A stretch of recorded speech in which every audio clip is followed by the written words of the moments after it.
ট্রানজিস্টরের দুইটা কাজ রয়েছে, একটা হচ্ছে সুইচিং করা, একটা হচ্ছে অ্যামপ্লিফাই করা। এখন মেন কথা হচ্ছে বেজে যখনই একটা ভোল্টেজ দিবেন কালেক্টর থেকে ইমিটারে ভোল্টেজটা যাওয়া শুরু করবে। বিজেটি বা মসফেট বা জেফেট, ডিপ্লেশন এনহ্যান্সমেন্ট বা এনহ্যান্সমেন্ট বা এনপিএন বা পিএনপি বা এন চ্যানেল বা পি চ্যানেল, যত ধরনের ট্রানজিস্টর হোক না কেন সবগুলোর কাজ প্রায় এক। যখনই পুশ বাটনটা প্রেস করবেন বেজে ভোল্টেজ পাবে আর কালেক্টর দিয়ে গিয়ে ইমিটার থেকে বের হয়ে আসবে এবং লাইটটা জ্বলে যাবে, অর্থাৎ কারেন্ট ফ্লোটা এদিকে হবে, কালেক্টর পর্যন্ত হবে।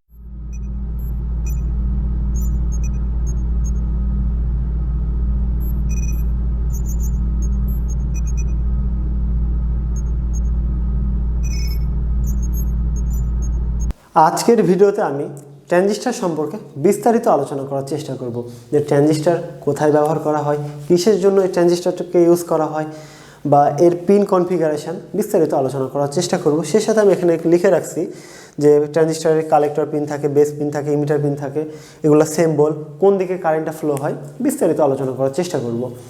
তো ট্রানজিস্টরের দুইটা কাজ রয়েছে, একটা হচ্ছে সুইচিং করা, একটা হচ্ছে অ্যামপ্লিফাই করা। সুইচিং করা কি?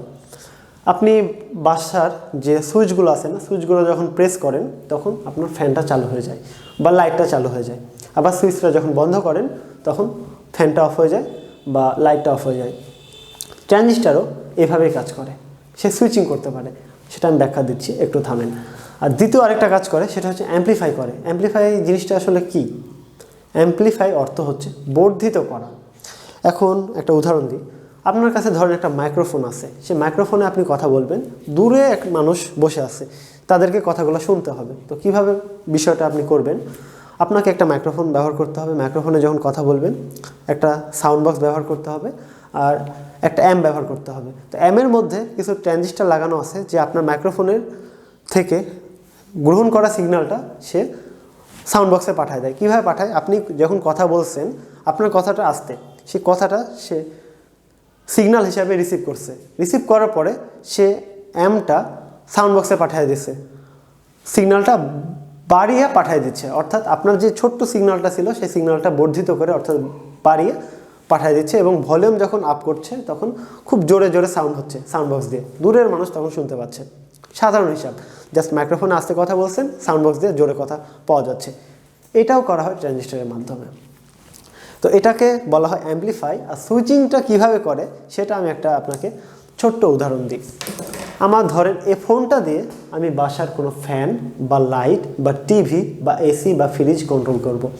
তখন আমাকে ফোন দিয়ে একটা সিগন্যাল পাঠাইতে হবে, সিগন্যালটা রিসিভ করার পরে ট্রানজিস্টরটা সুইচিং করে দেবে, অর্থাৎ ফ্যানটা চালু করে দিবে বা লাইটটা চালু করে দিবে। আবার যখন ফোনে থেকে একটা সিগন্যাল পাঠাবো, অর্থাৎ ফোনের একটা বাটন প্রেস করব, তখন আবার বন্ধ হয়ে যাবে ফ্যানটা বা লাইটটা। তো এই ধরনের কাজগুলো ট্রানজিস্টর করতে পারে, অর্থাৎ সিগন্যালের মাধ্যমে সে সুইচিং করতে পারে, এর বাইরে আর কোনো কাজ নাই। সে মাত্র দুইটা কাজই করে। এখন আপনি বলেন বিজেটি বা মসফেট বা জেফেট, ডিপ্লেশন এনহ্যান্সমেন্ট বা এনহ্যান্সমেন্ট বা এনপিএন বা পিএনপি বা এন চ্যানেল বা পি চ্যানেল, যত ধরনের ট্রানজিস্টর হোক না কেন সবগুলোর কাজ প্রায় এক। একটা ট্রানজিস্টর সম্পর্কে খুব ভালোভাবে জানবেন, বাকিগুলা সম্পর্কে আর আপনাকে বলে দিতে হবে না, আপনি একা একাই সেটা বুঝবেন। তো সেটা করার জন্য আমি আপনাকে উদাহরণ সহকারে বলবো। তার আগে আমি আপনাদেরকে একটা ট্রানজিস্টর দেখাই। এটা দেখেন, এটা আমার হাতে একটা ট্রানজিস্টর রয়েছে। এটা দেখেন তিনটা পিন রয়েছে, আসলে এর তিনটা পিন আছে বলেই একে ট্রানজিস্টর বলা হয়। তো চলেন আমরা উদাহরণ সহকারে জানার চেষ্টা করি, তাহলে খুব সহজ হবে বিষয়টা। খুব ভালোভাবে আমরা সাধারণভাবে চিন্তা করার চেষ্টা করব। এটা ধরেন এটা একটা পানির ট্যাঙ্কি, আপনার কাছে এটা একটা ট্যাপ আছে, ট্যাপটা ধরেন এটা ট্যাপের ভালভ,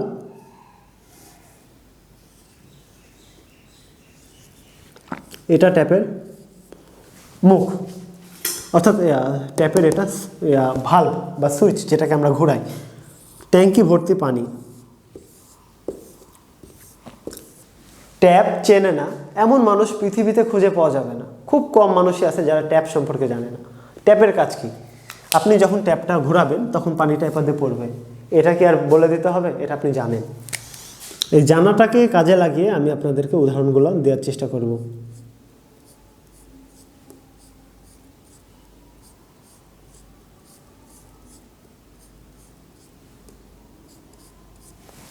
খুবই সাধারণ অর্থে চিন্তা করেন, আপনি যখন ট্যাপটা ঘোরাবেন তখনই পানিটা এর ভেতর দিয়ে পড়বে।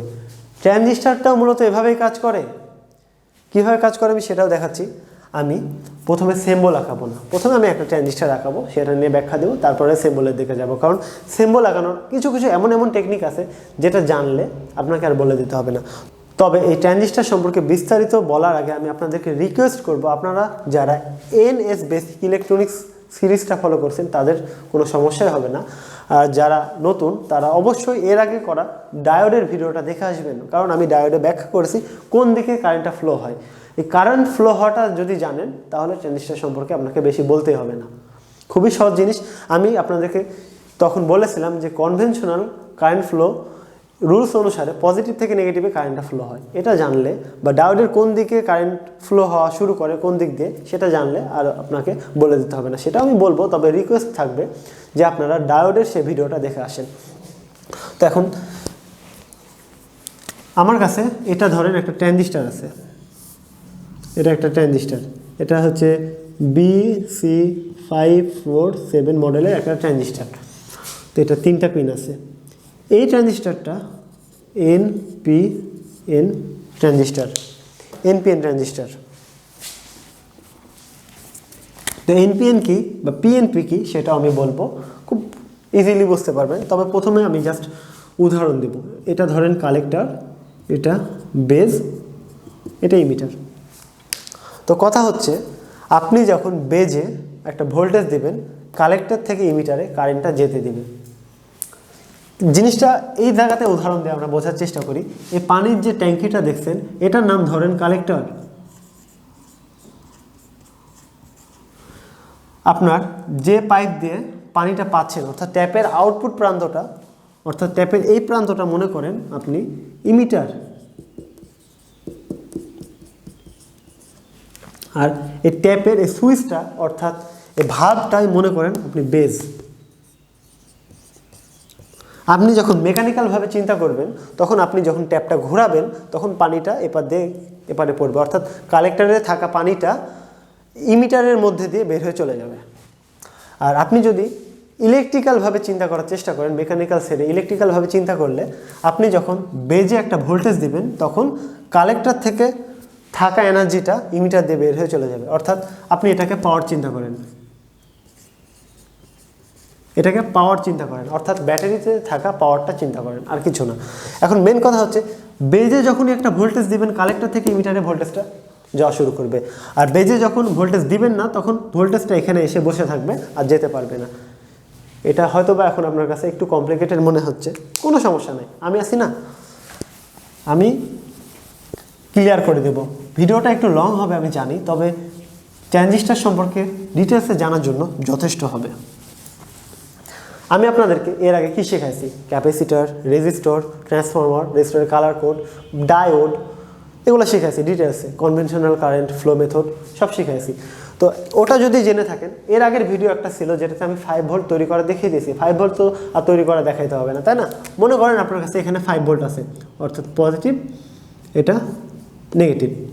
এখন কথা হচ্ছে আপনার কাছে একটা ট্রানজিস্টর আছে, তো ট্রানজিস্টরটা সিম্বল আঁকানোর আগে আমি এটা আঁকাই, অর্থাৎ ডিরেক্ট ট্রানজিস্টরটা আঁকাই, পরে সিম্বল, অর্থাৎ এটা একটা, এটা একটা, এটা একটা, 3টা ঠ্যাং। ধরেন এটা BC547। এই ট্রানজিস্টরটা গুগলে যদি আপনি লিখেন BC547 পিন আউট লিখলে ডিটেলস চলে আসবে, আর পিন কোনটার নাম কি। অর্থাৎ এটা অনুসারে প্রথম পিন হচ্ছে কালেক্টর, মাঝেরটা বেজ, আর শেষেরটা ইমিটার। তো আমি কি বললাম সেটা দেখার চেষ্টা করেন। কালেক্টরে আমি পজিটিভ দিলাম, এখন ইমিটার থেকে কি পাবো, পজিটিভই পাবো, পজিটিভটাই পাবো। আমি এখানে একটা এলইডি যুক্ত করে দিলাম, এটা এলইডি সিম্বল, অর্থাৎ এলইডি, এটা অ্যানোড প্রান্ত, এটা ক্যাথোড প্রান্ত। এখন এলইডিকে রক্ষা করার জন্য আমি একটা 1K রেজিস্টর ব্যবহার করতে পারি, একটা 1K রেজিস্টর ব্যবহার করলাম। এখন এটা ডিরেক্ট গিয়ে নেগেটিভে লাগিয়ে দিলাম। এখন কি এলইডিটা চলবে? হয়তো বা আপনারা কিছু মানুষ মনে করছেন চলবে, অবশ্যই চলবে না, কারণ আমি বেজে ভোল্টেজ দিইনি। এখন পজিটিভটা এখানে এসে বসে আছে আর যেতে পারছে না। কখন যাবে? যখন বেজে একটা ভোল্টেজ দিবেন তখন এপার দিয়ে কারেন্টটা ফ্লো হয়ে এপার দিয়ে চলে আসবে। তো দেখেন আমি যখন বেজে এখন কি ভোল্টেজ দিব, এটা যদি আপনি গুগলে সার্চ দেন BC547 পিন আউট, অর্থাৎ BC547 পিন আউট, এটা লিখে গুগলে যখন সার্চ দিবেন তখন এটা দেখিয়ে দিবে যে এটা NPN ট্রানজিস্টার, প্রথম পিন কালেক্টর, মাঝের পিন বেজ আর শেষের পিন ইমিটার।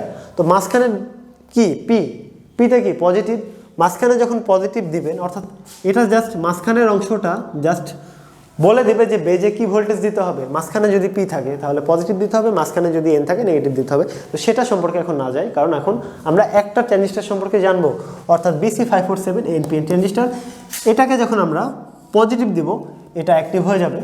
এটাকে পজিটিভ দেওয়া মাত্রই পজিটিভটা এপার দিয়ে গিয়ে এপারে পাস করবে, অর্থাৎ এপার দিয়ে পজিটিভটা পাস করবে, অর্থাৎ তখন এলইডির মধ্যে দিয়ে কারেন্টটা গিয়ে এপার দিয়ে গিয়ে এলইডিটা চলে যাবে বা চলবে, কারণ সার্কিটটা কমপ্লিট হবে। কীভাবে সার্কিট কমপ্লিট হবে সেটা আমি দেখাচ্ছি, খুব ইজিভাবে দেখাবো। ধরেন এখন আপনি কোনো বেজে সিগন্যালটা দেননি, তাহলে বেজে যতক্ষণ আপনি সিগন্যাল দিচ্ছেন না আপনার কারেন্টটা এত দূর এসে বসে আছে আর যেতে পারছে না। আপনি বেজে যখনই একটা ভোল্টেজ দিবেন তখনই কারেন্টটা এপার দিয়ে ফ্লো হয়ে এপার দিয়ে আসবে। এখন কথা হচ্ছে এই ট্রানজিস্টারগুলা BC547 এর বেজে 1.5 থেকে 3.5 ভোল্ট দিলেই এনাফ। এর বেশি ভোল্টেজ দিলে এই ট্রানজিস্টারটা পুড়ে যাবে বা নষ্ট হয়ে যাবে। তো সেই জন্য আমি এই বেজে একটা 1K রেজিস্টর লাগাবো, 1K রেজিস্টর লাগাবো। এখন 1K রেজিস্টর যখন লাগাবো তখন এটা এখন পজিটিভের সাথে লাগাই দেবো।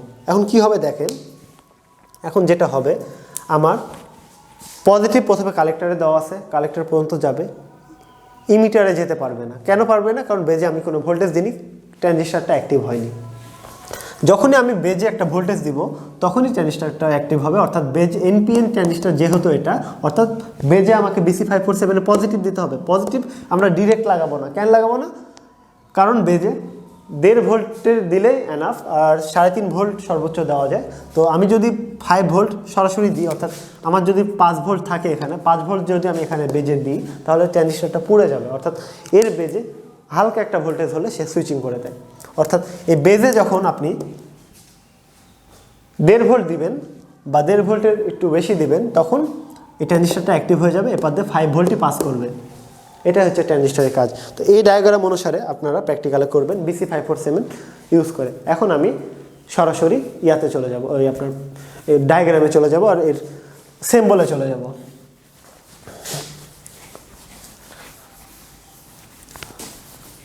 আপনি হয়তোবা একবার কথা বলে বুঝতে পারবেন না, ভিডিওটা বারবার দেখার চেষ্টা করবেন, যদি না বোঝেন তারপরে কমেন্ট করবেন, আমি ক্লিয়ার করে দেবো। তারপরে এটা নিয়ে তো আরও ভিডিও আসবে, কারণ NPN বা PNPর মধ্যে পার্থক্য কী এটা নিয়ে আমাকে ভিডিও তৈরি করতে হবে। তো যাই হোক, এখন আমি যেটা করব, আমার কাছে 5 ভোল্ট পাওয়ার আছে, অর্থাৎ আপনারা যে পাওয়ার সাপ্লাইটা তৈরি করেছেন এটার পজিটিভ প্রান্ত পজিটিভ, এটা নেগেটিভ, এখানে আপনি 5 ভোল্ট পাবেন। এখন আমি যেটা করব, আপনার কাছে এটা একটা ট্রানজিস্টার আছে, ট্রানজিস্টারটা আঁকানোর নিয়মটা শুনে রাখেন। প্রথমে একটা গোল দিলেন, সাইডে একটা টান দিলেন, এভাবে আঁকাবেন। এখন এটাকে কে এর মতো করে ফেলবেন, অর্থাৎ ইংলিশ অক্ষর যে কে আছে না, এটা কে হয়ে গেল না, কে এর মতো আঁকাবেন। এখন এপার দিয়ে একটা চলে যাবে, এপার দিয়ে একটা ডানটি, আর মাঝে একটা ডানটি চলে আসবে, অর্থাৎ মাঝের পিনটা নির্দ্বিধায় বেজ বেজ বেজ। এখন কথা হচ্ছে আপনি এটাকে BC547 আঁকাবেন, তাই না? BC547 অর্থাৎ BC547 এই ট্রানজিস্টারটা আমরা কি জানি, NPN। আমরা আঁকানোর ক্ষেত্রে একটা জিনিস ফলো করব। প্রথম কনসেপ্টটা হচ্ছে যে পিনের সাথে অ্যারো থাকবে সেটা ইমিটার, অর্থাৎ আমার যদি এরকম একটা অ্যারো থাকে তাহলে এটা ইমিটার হয়ে যাবে। এখন আপনি যদি মনে করেন না ভাই আমি উপরেরটা অ্যারো দিব, তাহলে উপরেরটা ইমিটার হয়ে যাবে, অর্থাৎ এই অ্যারোটা মুছে দিই, অর্থাৎ অ্যারো যে ডানটির সাথে থাকবে সেটা ইমিটার। অর্থাৎ ধরেন এটা অ্যারো, তাহলে এটা কি ইমিটার। আর অ্যারোর অপোজিট প্রান্ত কি, কালেক্টর। কারণ ট্রানজিস্টারে 3টা পিন থাকে, একটা কালেক্টর, একটা বেজ, একটা ইমিটার। BJT ট্রানজিস্টারে 3টা পিন থাকে, কালেক্টর, বেজ, ইমিটার। তাহলে এটা যদি ইমিটার হয়, এটা যদি বেজ হয়, এটা কি হবে, কালেক্টর। তাহলে কালেক্টর কি, এটা কালেক্টর। তো এখন আপনারা হয়তো খুব ভালোভাবে বুঝতে পারছেন অ্যারোটা যে পিনের সাথে থাকবে সেটা ইমিটার আর অপোজিটটা কালেক্টর। এখন আমি এটা মুছে দিই, অ্যারোটারও একটা কাজ আছে। এখন দেখেন আপনি এই এনকে সবসময় ফলো করবেন, অ্যারোটা কোন দিকে থাকবে জাস্ট এনকে ফলো করবেন। অর্থাৎ অ্যারোটা দেখেন এরকম ভেতরেও থাকতে পারে অথবা অ্যারোটা বাইরেও থাকতে পারে, অর্থাৎ এরকম অ্যারোটা এরকম ভেতরের দিকে থাকতে পারে, অর্থাৎ ভেতরের দিকে দেখাচ্ছে। অ্যারোটা আবার বাইরের দিকেও থাকতে পারে। কীভাবে বাইরের দিকে থাকতে পারে সেটাও দেখায়। এটা ধরেন অ্যারোটা বাইরের দিকে দেখাচ্ছে, আর আরেকটা অপশান কি ভেতরের দিকে, আরেকটা অপশান ভেতরের দিকে, অর্থাৎ অ্যারোটা ভেতরের দিকে দেখাচ্ছে। তো আপনি সবসময় এনটাকে ফলো করবেন। তিনটার মধ্যে এন যদি সাইডে থাকে বা বাইরে থাকে অ্যারোটা হবে বাইরের দিকে, এন যদি ভিতরের দিকে হয় তাহলে অ্যারোটা হবে ভিতরের দিকে। সেটাও আমি আঁকিয়ে দেখানোর চেষ্টা করছি। তো আঁকিয়ে দেখাই। তো কথা হচ্ছে এটা কি ট্রানজিস্টর দেখেন, এন পি এন, মানে এনটা বাইরের দিকে, এনটা বাইরের দিকে, পি ভিতরের দিকে। পিকে আমি দেখবই না, পি তো খালি জাস্ট বেজের ভোল্টেজ। এখন এন যদি বাইরের দিকে থাকে তাহলে আমি অ্যারোটাও বাইরের দিকে করে ফেলবো, অ্যারোটা বাইরের দিকে করে ফেললাম। আর এখন ঘটনা হচ্ছে যার ডানটিতে অ্যারো থাকবে সেটা কি ইমিটার, এটা ইমিটার, তাহলে অপোজিটটা কি হবে কালেক্টর।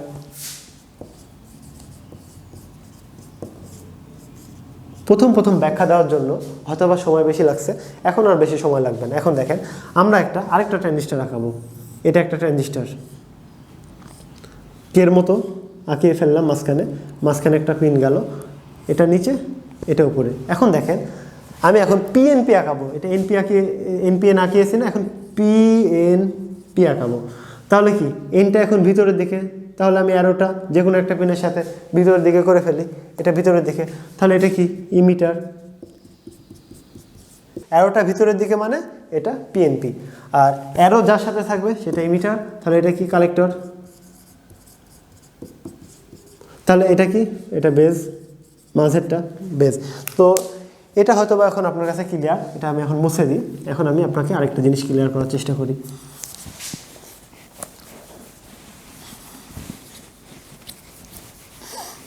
খুবই সহজ জিনিস। এখন দেখেন আপনার কাছে যেটা বললাম 5 ভোল্ট সাপ্লাই আছে, এটা কি কালেক্টর, এটা সি, এটা ই, ইমিটার। তো এখন দেখেন পজিটিভ আপনি কালেক্টরে দিয়ে দিলেন, কালেক্টর থেকে ইমিটারের দিকে পাস করবে। আপনি একটা ইমিটার দিয়ে কী বাড়াবে, পজিটিভই বাড়াবে। আপনি একটা এখানে এলইডি লাগিয়ে দেন, এলইডি অ্যানোড প্রান্ত এটা, ক্যাথোড প্রান্ত এটা। এলইডিকে রক্ষা করার জন্য একটা 1K রেজিস্টর লাগান, 1K রেজিস্টর লাগান। এখন এটা নেগেটিভের সাথে সংযোগ করে দেন। এখন কি এলইডিটা জ্বলবে? অবশ্যই জ্বলবে না। কেন জ্বলবে না? আমি বেজে কোনো পাওয়ার সাপ্লাই দিইনি। বেজে যখন পাওয়ার সাপ্লাই দেবো তখনই কালেক্টর থেকে ইমিটারে কারেন্টটা ফ্লো হবে। অর্থাৎ আমি এখন এখানে একটা 1K রেজিস্টর দিব ট্রানজিস্টরকে রক্ষা করার জন্য, 1K দিলাম। এখন এটা পজিটিভের সাথে ঠেকানো মাত্রই এই এলইডিটা চালু হয়ে যাবে, অর্থাৎ কারেন্টটা ফ্লো হওয়া শুরু করবে। এখন লাস্ট যে জিনিসটা জানার সেটা হচ্ছে অ্যারোটা যেই দিকে থাকবে বা যেদিকে ডিরেকশন দেখাবে সেই দিকে মনে করবেন যে সেই দিকে কারেন্টটা ফ্লো হয়ে বের হয়ে চলে যাবে, অর্থাৎ কারেন্টটা এপার দিয়ে ফ্লো হবে, এপার দিয়ে বের হবে। এখন অ্যারোটা যদি এদিক থাকতো তাহলে কারেন্টটা এদিক ফ্লো হবে, এদিকে বের হবে। এখন আমি সাধারণভাবে লেখার চেষ্টা করি, সেটা দেখার চেষ্টা করেন। এখন দেখেন আমার কাছে এটা একটা, ধরেন এটা একটা অ্যারো, তো কারেন্টটা কোন দিকে ফ্লো হবে, এদিক থেকে কারেন্ট ফ্লো হবে, এদিক থেকে বের হয়ে যাবে, এদিক থেকে, অর্থাৎ পজিটিভ ঢুকে পজিটিভই বের হয়ে চলে যাবে।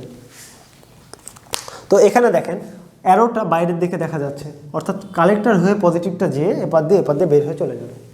তো এটাই আপনারা প্র্যাকটিক্যালে করবেন, অর্থাৎ একটা ট্রানজিস্টরের মাধ্যমে একটা এলইডি জ্বালাবেন। কেন জ্বালাবেন সেটা আমি বলি। এটা আসলে জাস্ট এলইডি জ্বালিয়ে এটা বোঝা যে ট্রানজিস্টরটা কাজ করছে, আমি এবং বেসকে সিগন্যাল দিয়ে ট্রানজিস্টরটা জ্বালাতে পারছি, এতটুকুই। তবে আপনি যখন আমি বললাম যে একটা ফোন দিয়ে একটা সিগন্যাল পাঠাবেন, সেই সিগন্যালটা ট্রানজিস্টর গ্রহণ করবে, তারপর সুইচিং করবে, এই কাজগুলো আস্তে আস্তে বুঝতে পারবেন। আপনার ফোনে যে প্রসেসরটা আছে না, বিলিয়ন ট্রানজিস্টর ভরা আছে। আপনি একটা ডিসপ্লেতে প্রেস করছেন, অর্থাৎ যখন আমি টাচ করছি এ কাজ করছে। কীভাবে কাজ করছে? উপরে নিচে পিক্সেলগুলো সিগন্যালগুলো গ্রহণ করছে, তারপরে ট্রানজিস্টার দিয়ে সুইচিং করছে, তারপরে বিভিন্ন ফাংশন অ্যাক্টিভ করছে, সম্পূর্ণ ট্রানজিস্টারের কাজ। আর এগুলো কাজ প্রসেসর করে থাকে। তো এই ট্রানজিস্টার সম্পর্কে ভালোভাবে বোঝার চেষ্টা করেন। আমি এটা বলতে পারবো যে একটা ট্রানজিস্টার সম্পর্কে যখন ভালোভাবে জানবেন তখন বাকি ট্রানজিস্টার সম্পর্কে আর বেশি কথা বলতে হবে না। এটা এই অনুসারে এখন ডায়াগ্রাম করতে পারবেন কিনা বলেন। এখন এই ট্রানজিস্টারটা আমি পাশে একটু আঁকিয়ে দিই। এটা একটা ট্রানজিস্টার, পাশে আঁকাই দিই। জাস্ট গুগলে লিখবেন BC547, জাস্ট লাস্টে পিন আউট শব্দটা জুড়ে দেবেন, পিন আউট, তাহলে ডিটেলস বের হয়ে চলে আসবে। তাহলে কোন পিন কোনটা দেখাই দিবে, অর্থাৎ প্রথমটা হবে কালেক্টর, এটার প্রথম মাঝেরটা হবে বেজ, আর এটা হবে শেষেরটা হবে ইমিটার। তাহলে এটা কালেক্টর, তাহলে এটাও কালেক্টর, অর্থাৎ কালেক্টরে পজিটিভ ঢুকছে। বেজেও একটা 1K রেজিস্টর দিয়ে সুইচিং করছেন পজিটিভ দিয়ে, আর ইমিটার দিয়ে বের হয়ে যাবে। এখন আপনি যদি চান যে না আমি এরকম করব না, এখানে একটা পুশ বাটন লাগাবো, লাগাইতে পারেন, কোনো সমস্যা নেই। সেটা আমরা সামনের ভিডিওতে প্র্যাকটিক্যালে দেখব। এখানে আপনি একটা সুইচ প্রেস লাগাই দিতে পারেন, পুশ সুইচ। আপনি যখনই পুশ বাটনটা প্রেস করবেন তখনই পজিটিভটা 1K রেজিস্টর হয়ে বেজে যাবে, যাওয়ার পরে ট্রানজিস্টারটা অ্যাক্টিভ করে দিবে। কালেক্টর থেকে ইমিটারে কারেন্টটা ফ্লো হবে, ডায়োডের এলইডির মধ্যে দিয়ে যে 1K রেজিস্টরের মধ্যে দিয়ে এপার দিয়ে বের হয়ে চলে যাবে। এখন যদি মনে করেন ভাই আমি এপাশে এলইডি লাগাবো না, সমস্যা নেই, লাগান না। আমি আপনাকে লাগাইতে বলেছি, এখানে লাগাইতে হবে এমন কোনো মানে আছে না, লাগান না, আপনি এখানে সরাসরি লাগিয়ে দেন। এখন আপনি মনে করেন যে এখানে এলইডি লাগাবেন, আপনি এখানেও এলইডি লাগাতে পারেন। এখন এখানে এলইডি লাগালে কি হবে জিনিসটা দেখেন। আপনি এখানে দেখেন এটা পজিটিভ প্রান্ত, তাহলে এখানে অ্যানোড প্রান্ত লাগাইতে হবে এলইডির।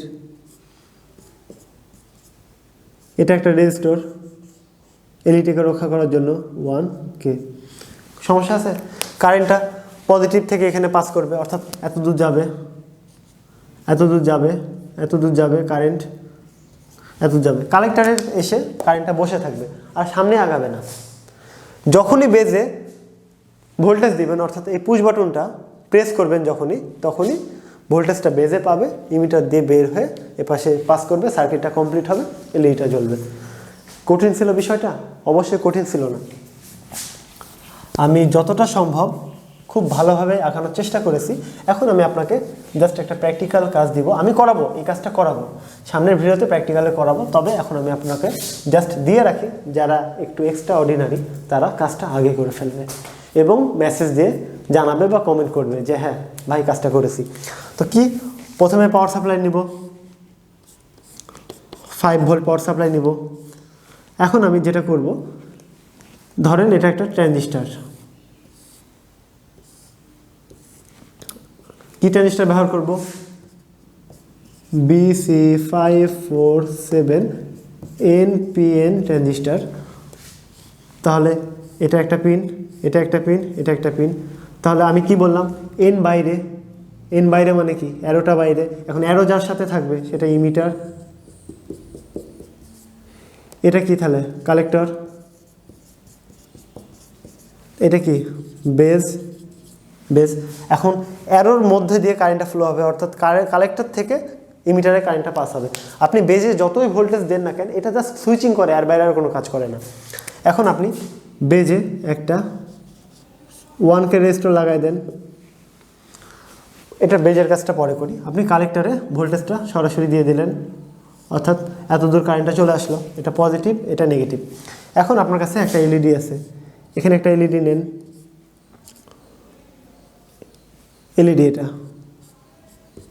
একটা এলইডিকে রক্ষা করার জন্য একটা রেজিস্টর নেন, 1K রেজিস্টর। এটা ধরেন 3mm ছোট একটা এলইডি। এখন নেগেটিভে লাগাই দেন। এখন কি এলইডিটা জ্বলবে? অবশ্যই জ্বলবে না, কারেন্টটা এখানে গিয়ে কালেক্টরে এসে বসে থাকবে।